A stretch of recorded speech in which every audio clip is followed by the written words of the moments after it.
faithful is He. Sa buti pasabot anang faithfulness mga igsoon. It means that God is dependable. God is reliable. God is trustworthy. Masaligan ang Ginoo. Can you say amen? Salamat sa sweldo, pero usahay dili masaligan ang sweldo. Salamat sa tambal, pero usahay dili masaligan ang tambal. But praise God, God is reliable. Dili nato masaligan ang tanang saad sa tao. Pero pag ang Ginoo ang musaad, God is dependable. He is trustworthy. You can put your life in His hands. God is so powerful. Makahimo ang Ginoo og tao bisag walay babae. But the good thing, He is powerful and He is so faithful. Ang atong gobyerno dunay gahom, pero usahay dili masaligan. Pero salamat sa Ginoo, gamhanan siya nga Dios o masaligan siya nga Dios. Palakpakan nato ang Dios. Hallelujah! Mao na ang kredibilidad sa Ginoo nga nagtawag sa imo. Masaligan ang Dios nga nagtawag sa imo. Be faithful to the Lord because God is faithful. Ang atong paghisgutan karon mga igsoon is trusting and waiting for God's timing. Trusting and waiting on God's timing. Ang atong text gibasa kaganina sa atong first reading nasa Joshua chapter 21 verse 43 to 45.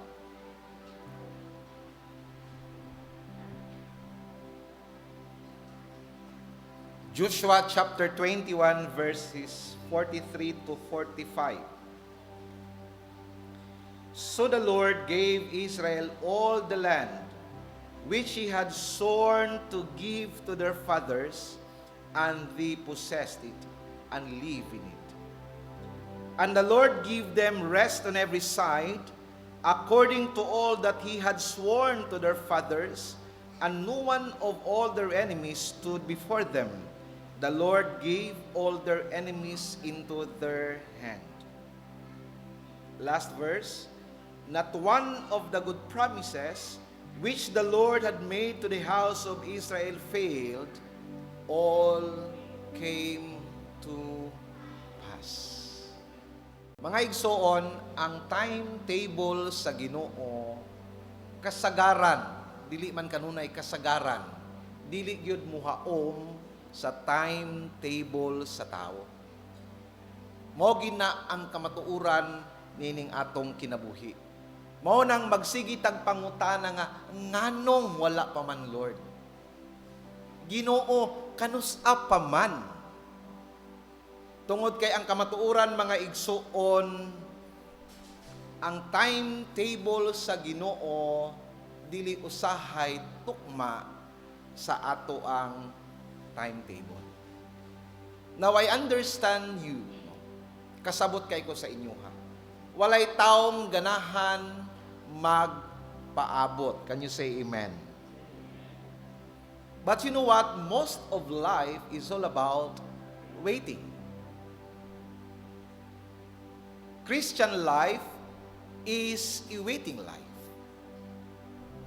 Sa ato ang bersikulo nga gibasa kaganina, they have to wait for 6th generation bago ma-fulfill ang saad sa Ginoo kang Abraham nga makasulod sila sa yuta nga gisaad sa Ginoo. Can you say amen? And you know what? Patay na si Abraham. Pero ang tanang gisaad sa Ginoo kang Abraham wala pa natuman. Munang gitawag natong partial fulfillment pa lang ang natagamtaman sa kaliwatan ni Abraham. Wala pa sila mudaghan sama sa kadaghan sa balas sa baybayon. Gipropesiya sa Bible nga they will become the greatest of all the nations. Nahitabo na ba? No. Pero patay na si Abraham, pero ang saad wala pa mahitabo. The question, will it stand? Magpabilin ba ang saad sa Ginoo kang Abraham? Of course, yes. Kaya ang Bible nag-ingon nga walay saad ang Ginoo nga dili niya buhaton sika paliog ang imong katapat. It will happen. Mga igsoon, sigurado ang saad sa Ginoo. Naa din hiyang mga saad sa Ginoo. Og sigurado mahitabo ang saad sa Ginoo. Sa mga dalagag ulitaw unsay giingon sa Bible, o gidala si iba sa Ginoo sa atubangan ni Adan. Subuti pa sabot kay nahitabo man na sa Bible saad na sa Ginoo sa tanang mga singles, mahitabo na in Jesus name. Can you say amen? Wa ko kabalo kung kanusa, pero sigurado ko nga maminyo ka. Lingay mo katapan, maminyo ka. And I know, no, may pinaguhugutan kayo. Pastor, oy, mo na mag 45 years old naman ko, pastor. No. God is not respecter of your age. God is not respecter of your time. He has His own timetable. Can you say amen? I don't know kung 70 years old ka, maminyo ka.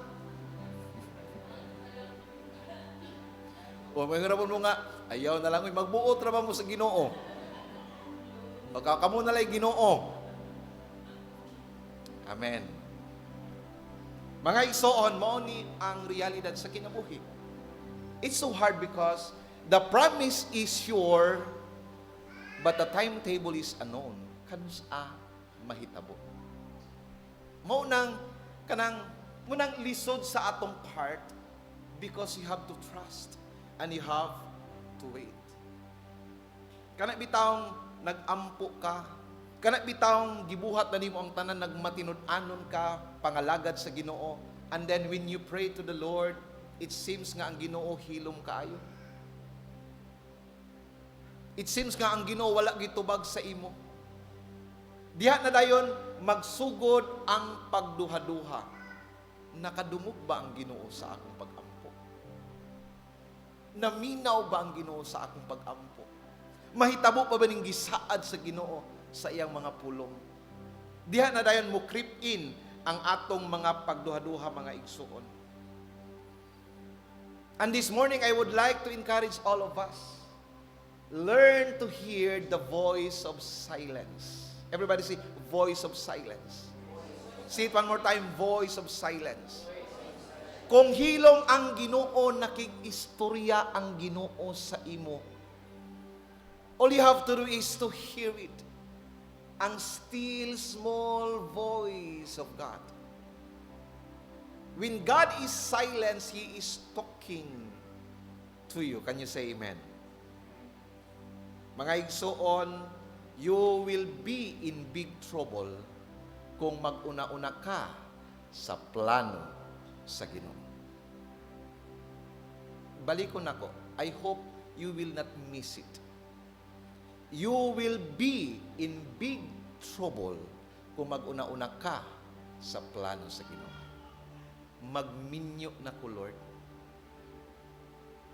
Magtrabaho na ko, Ginoo. Magnegosyo na ko, Lord. Many times you heard me preaching about this. Ayaw gyud mo og lihok hangtod wala mo nakapangutana sa Ginoo. Don't move until you ask God for the details. Kung walay instruction ang Ginoo, move, do not move. Mga igsoon, kabalo ba mo nga daghay nagminyo nga they're not supposed to be married. Daghay pastors na master nga dili po sila angayang mamastor. Because they were not able to wait on God's timing patiently. Nagdali. Igsoon, you are putting in danger yourselves, no? Kung dili ka makapaabot sa timing sa Ginoo. Nakahinumdum mo kang Mary o kang Jesus. One day, this is the first miracle nga gibuhat ni Kristo in the Bible. Sadyang napansin ni Mary nga hurot na ang ilimnon kay kumbira man sa piyesta sa kasal. Wala siya nakaagwanta iyang giduwa lang iyang anak nga si Jesucristo. Ingon siya, nak, tanaw na ko nak murag hurot na ang bino. Siguro panahon na nga magmilagro ka. Unsay tubag ni Jesus Christ kang Mary. Babay, my time has not yet come. Igsoon, there is God's timing.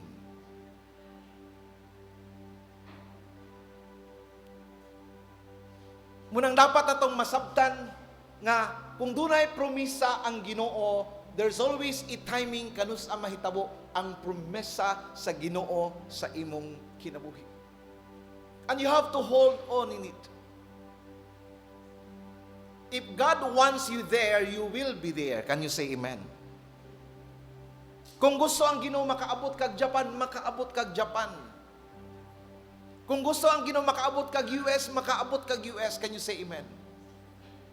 All you have to do is to wait and to trust on God's timing. Proseso ang Ginoo. Kung ayuhon ka sa Ginoo, maayo ka in Jesus' name. Can you say amen? All you have to do is to wait patiently. Now, the question, unsay buhaton nimo on your waiting season? What will I do? Sometimes nagapaabot ko sa Ginoo. Comfort yourself.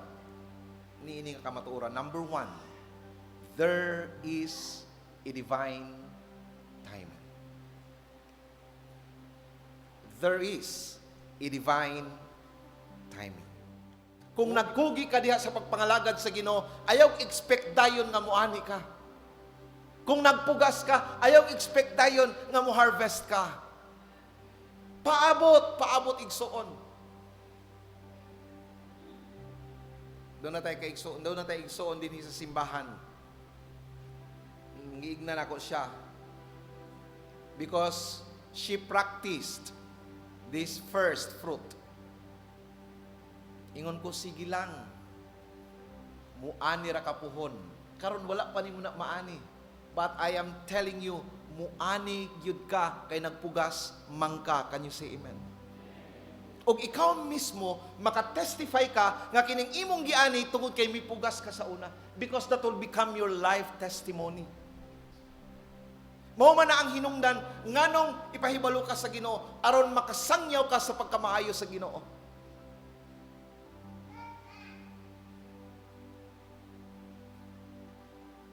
Kagahapon doon na po naghatag og first fruit. Muani ka igsoon. Muani. It will happen. Kung sa gisaad sa Ginoo, kung maghatag ka sa imuhang ikanapulo, kung maghatag ka sa imong unang abot, God will protect the rest of your seed. Can you say amen? Muani ka. Ayaw ka hadlok. Ayaw kahadlok igsuon. Ecclesiastes chapter 3 ningon ang pulong sa Ginoo, there is time for everything. Amen? Dunay panahon sa pagtanom. Dunay panahon sa pag-ibot. Dunay panahon sa pagkatao. Dunay panahon sa pagkamatay. Dunay panahon sa pagsubok. Dunay panahon sa panagkalipay. Can you say amen? Muna, wait quietly. Wait expectantly. Kanamang excited ka samtang nagapaabot ka because you are certain nga mahitabo ni. You are certain nga ayuhon ko sa Ginoo. You are certain nga ihatag ni sa Ginoo. And wait patiently. It's my prayer nga waiting will not stop you claiming the promises of God. Instead, waiting will strengthen you and motivate you nga magpabilin diha sa tiilan sa Ginoo. Mga igsoon, waiting is part of God's process. Di ngay mong katapat, God's process. Walay dili sa Ginoo. Doon ay mga makita nato nga quotation nga God's delay is not God's denial. Walay delay. That's not God's delay. That is God's process. Wala ka gina-delay sa Ginoo. Ginaproseso ka sa Ginoo. Munang dili pa nato madawat ang panalangin nga giandam sa Ginoo sa ato kay una sa tanan ginaandam pata una sa Ginoo. Kanyo say amen. Kung unsa ka importante ang saad sa Ginoo, baopod ka importante ang pag-andam sa Ginoo sa imo. Kanyo say amen. Before ka mudawat anang saad sa Ginoo. The process itself is important as the destiny. I know gusto na kay ka maghimong engineer. I know gusto na kay ka mahimong pastor. I know gusto na kay ka magminyo. But God's process is very important. Dili mo pwede ambakan, luksoan. Kanyo say amen. Let me remind all of you karong buntag mga igsoon. Kabalo ba mo nga ang kalampusan is a burden? Kabalo ba mo that i-crown is a burden? Ang inyong hunahuna, ayahay kay magpastor? No. Ang makita na lang ninyo, ang kalipayon sa kinabuhing pastor. But you don't see the burdens, the sacrifices of those people. Kanuna tayo makampo, Lord, muasenso unta ko. Ang ato na lang nakita, ang ilahang pag-asenso, pero wala na to makita ang ilang pagsakripisyo before sila nahimong asensado. Mga igsoon, it's a burden. Crown is a burden.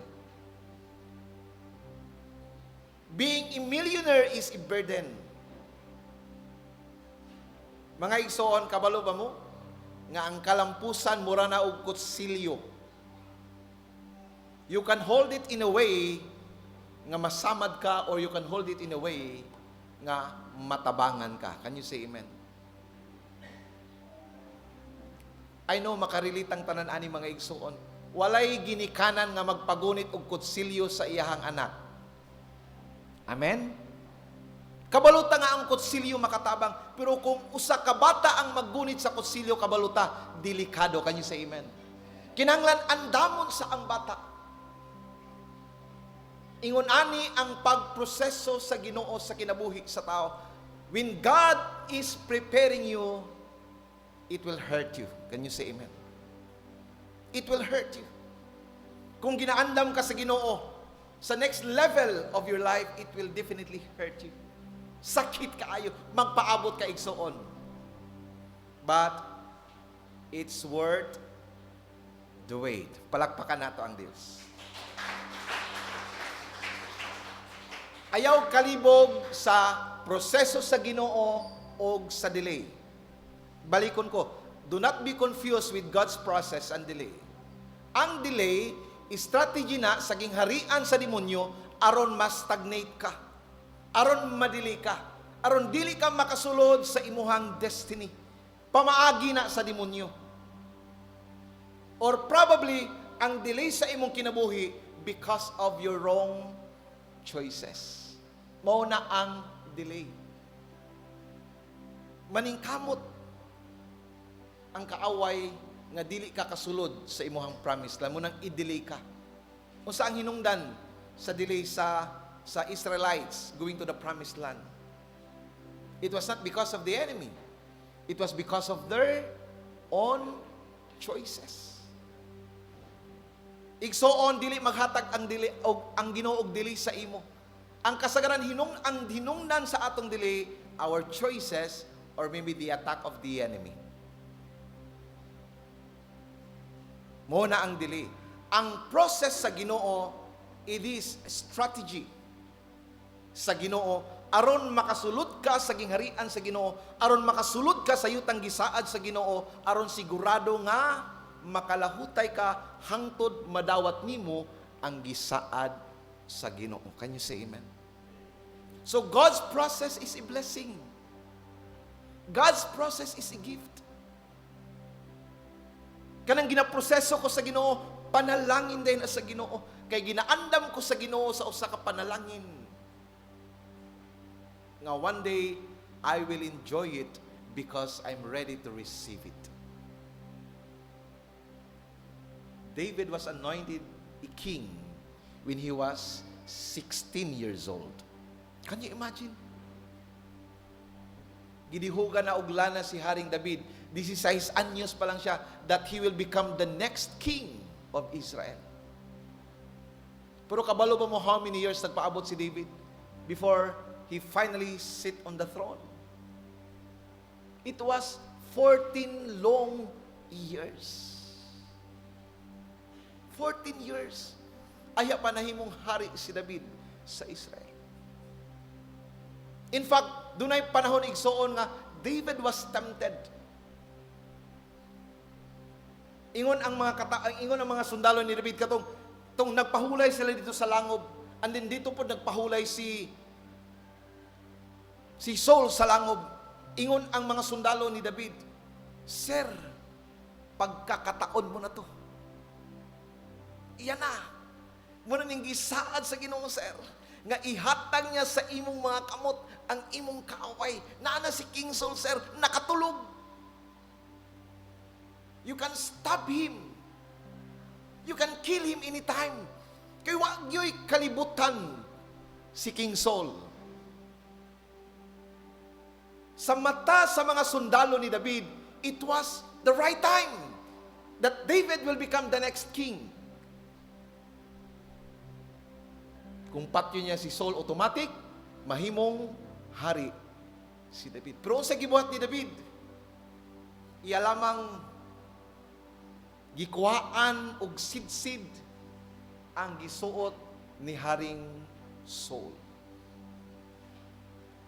Diri nato makita tong word nga ningon siya nga, do not touch the anointed one of the Lord.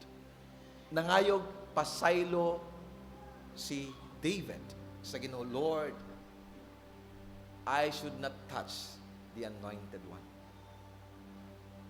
Can you say amen? Kung gibutang siya sa Ginoo, he has been anointed and appointed by the Lord. Ayog dali ay igsuon. Ayog dali ag ilis ng tawhana. Maabot kinang panahon nga kuhaon na siya sa Ginoo. Can you say amen?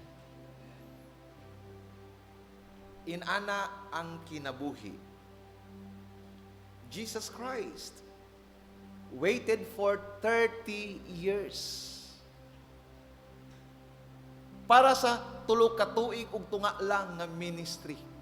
30 years. After 30 years, aya pa siya nagsugod og ministry for 3.5 years.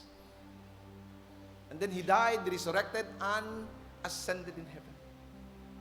30 long years preparation for 3.5 years of ministry.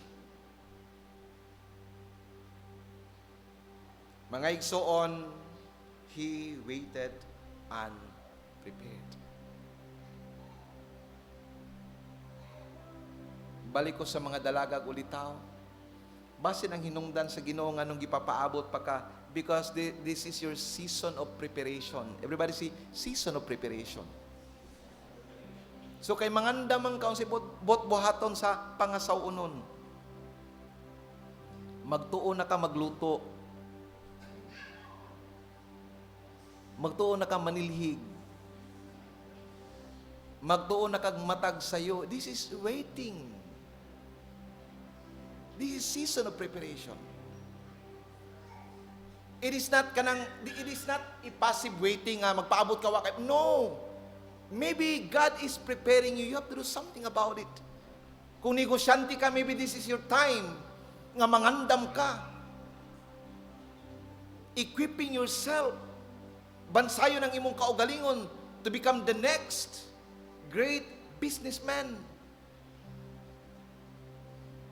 Kung nagplano ka mahimong pastor, maybe this is your season of preparation. Karon pa lang gasugod na kag tuon sa pulong sa Ginoo.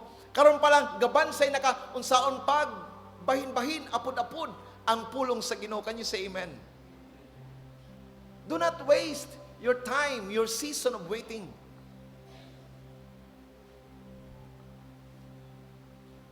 God is teaching you a lesson. He is speaking to you, mga igsuon. God's timing is sure. God's promise is sure. Palikog, siko ano mong katapag, sigurado ang saad sa Ginoo. Mura na og kabuntagon igsuon, nga dili nimo pwede padalion. Pwede ba ka mag-ingon nga moabot ng tang buntag? Munang matulog ta kanang gusto na ta mabuntag, kanang excited na kay ta. How I wish nga buntag na. But you cannot fast time. Tama ba ko? Tama oy. Hindi mo pwede padalion ng oras. You cannot hasten time, tama ba? Hindi mo pwede padalion ang kabuntagon. Doon ay panahon ang kabuntagon mo. Abot ang kabuntagon, dili sa imong gusto nga panahon. You have to wait. Can you say amen? Kung ignon ako si Bon karon mga pita sa Starbucks Bon, o si buhaton ni Bon. Kinahanglan magpaawat si Bon, kanusaan ako siya imbitaron. Gignalan ako, mga pita, pero ako nang kanusaan, mga pita. Right? Kinahanglan makasabot si Bon, I have to wait. Dili kami siya nga, pastor, kanusa ta mga, no, that is not waiting. Nakasabot mo, sa mabuti pasabot? Lahi mong gunta kapag magpugas sa sitag panguykoy. Ano magpugas ka? Wala pa man itubo. Kasi ginabuhat na to atong gagmay pa ta, grade 1 pa ta. Tanaw din na to.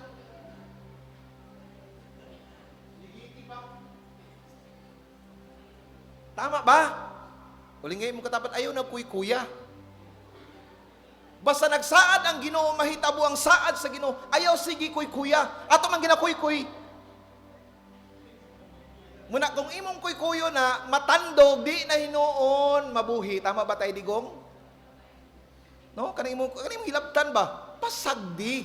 Kinapugas sa munto sa yuta, pasagdi kanus-a mo tubo. Palakpakan na to ang Ginoo.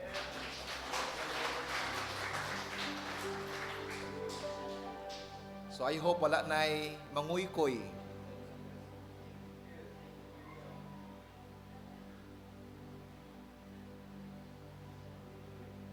Mga igsoon, let me remind you today, timing is up to God.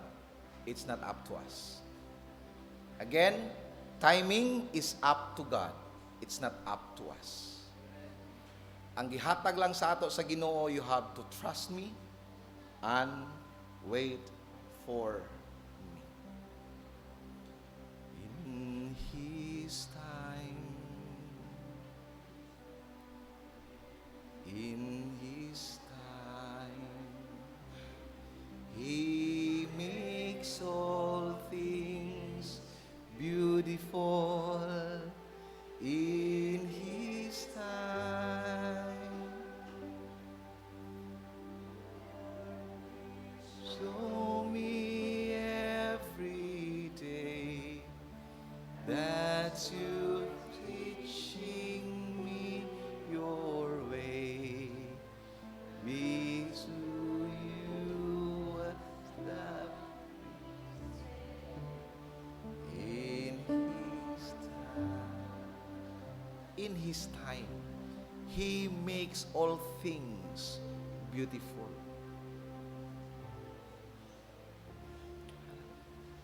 So waday lami ng kalampusan nga imo-imura.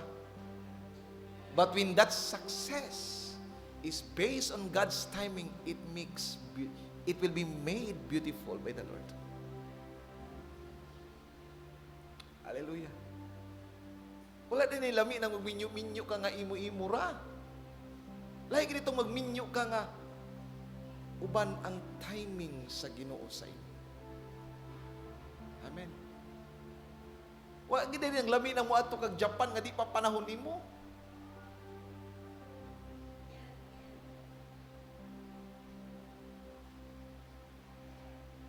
So things beautiful in His time. Hallelujah. Mga igsoon, wait. God's time. Ikaduha, remember that there is a divine timing. Number 2, remember that God is faithful.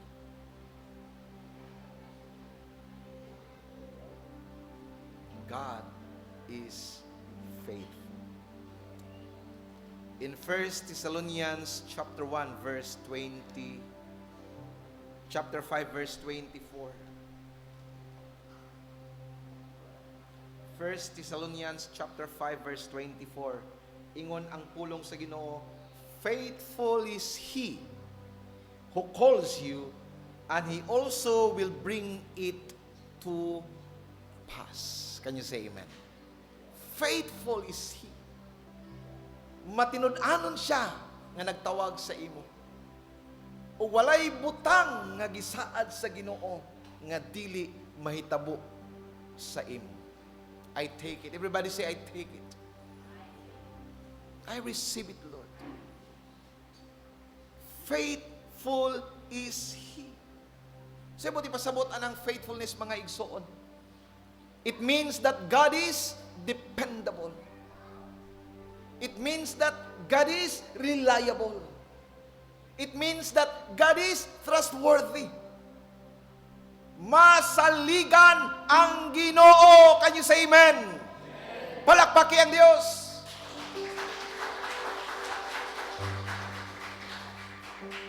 Makasalig ka sa Ginoo. I know nga di ka makasalig usay sa imong bana. Pero sa Ginoo, all the time, makasalig ka. Can you say amen? Because He is dependable. He is reliable. Nahadlok si Sat.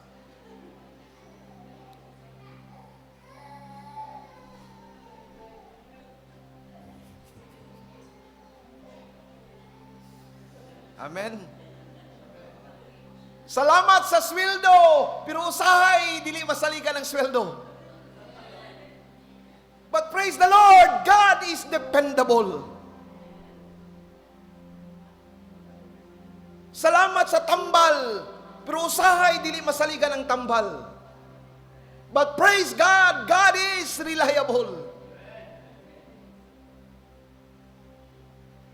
God is faithful.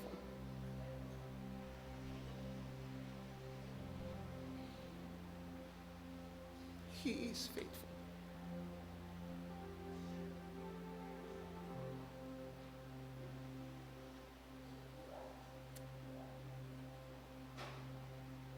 I know nga, dili nato masaligan ang tanang saad sa tao. That's right. Pero pag ang Ginoo ang musaad, God is dependable. He is trustworthy. Give your tithes and offering and see, I will open the floodgates of heaven. You can rely on God's word. You can depend on God's word. Amen. Seek ye first the kingdom of the Lord, and all these things shall be added unto you. You can depend on it. Because God is faithful. Amen. Mga igsoon, everybody say faithful. Say it one more time, faithful. Say it the last time, faithful. God is so powerful. Makahimo ang Ginoo og tao bisag walay babae. Makahimo ang Ginoo og tao bisag walay lalaki. Makahimo ang Ginoo og tao bisag walay babae ug lalaki. Can you say amen? But the good thing, He is powerful and He is so faithful. Ang atong gobyerno dunay gahom, pero usahay dili masaligan. Daghay mga tao dunay gahom, pero usahay they are not faithful. Pero salamat sa Ginoo, gamhanan siya nga Dios o masaligan siya nga Dios. Palakpakan nato ang Dios. Hallelujah! He is so powerful and He is so faithful.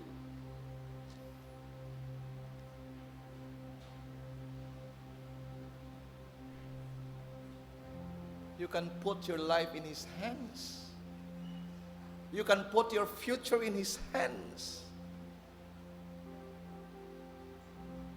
Because He is dependable.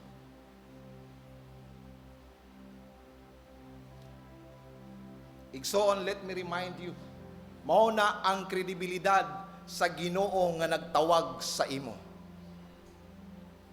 I will repeat that one. Mao na ang kredibilidad sa Ginoo nga nagtawag sa imo. Masaligan ang Dios nga nagtawag sa imo.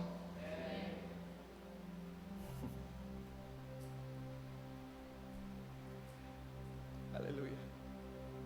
I hope it helps somebody today.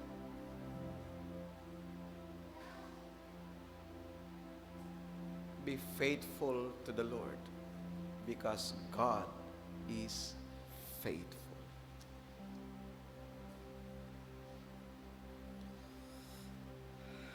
God said to Abraham one day,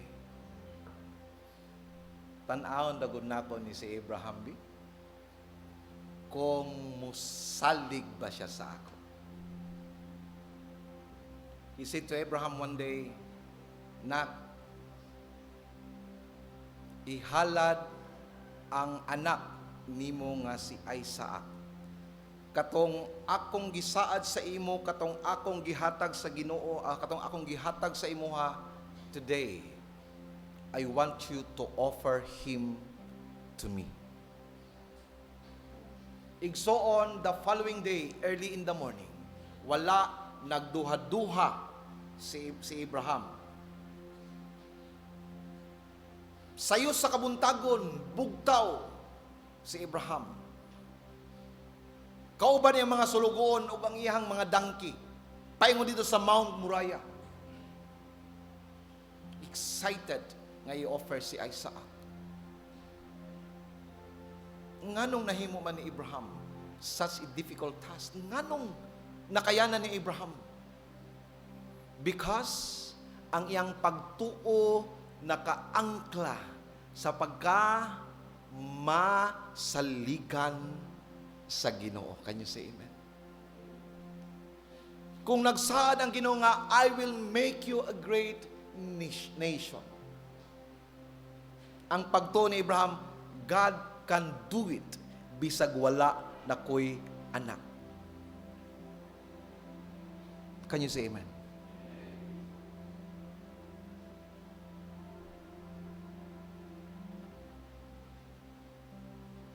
He can do it.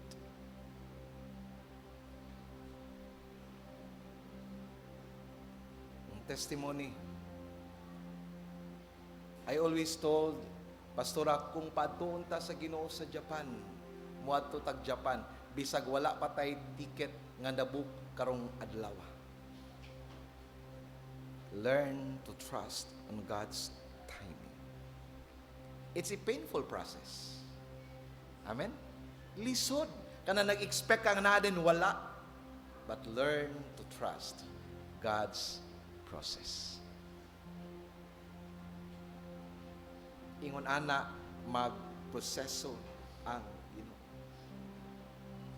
Hallelujah. Iha pa ang panalangin mo, ug susiha ang nabuhat niya sa tinagsa.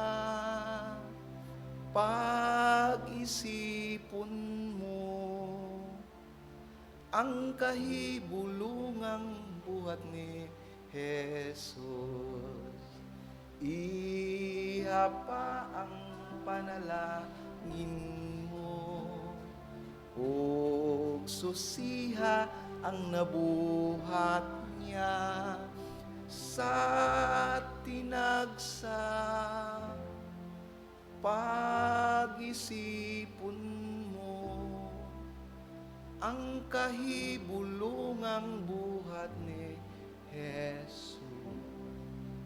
Hinumdumi. Kung magduwa-duwa na kaigsoon, hinumdumi giunsa pagpikas sa Ginoo ang dagat. Kung nagduwa-duwa na kaigsoon, hinumdumi. Paano gi-extend sa Ginoo ang kinabuhi ni King Hezekiah into 15 long years. Kung nagduwa-duwa na ka mga igsoon, hinumdumi. Paano gisabak ni Mary si Jesus without having a boy in his life, having a man in his life? Paano siya nabuntis nung wala nagamit og lalaki ang Ginoo?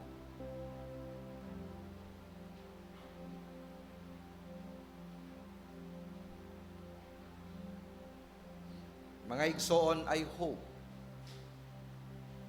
waiting will not stop you. It's my prayer that waiting will motivate you and encourage you na magpabilin diha. Sige, munang paborito kaya ako ng kanta, magpabilin kami kanimo. Anong kay ko, anak? Because the message itself is so powerful. Magpabilin ko sa Ginoo because God is faithful. God is faithful.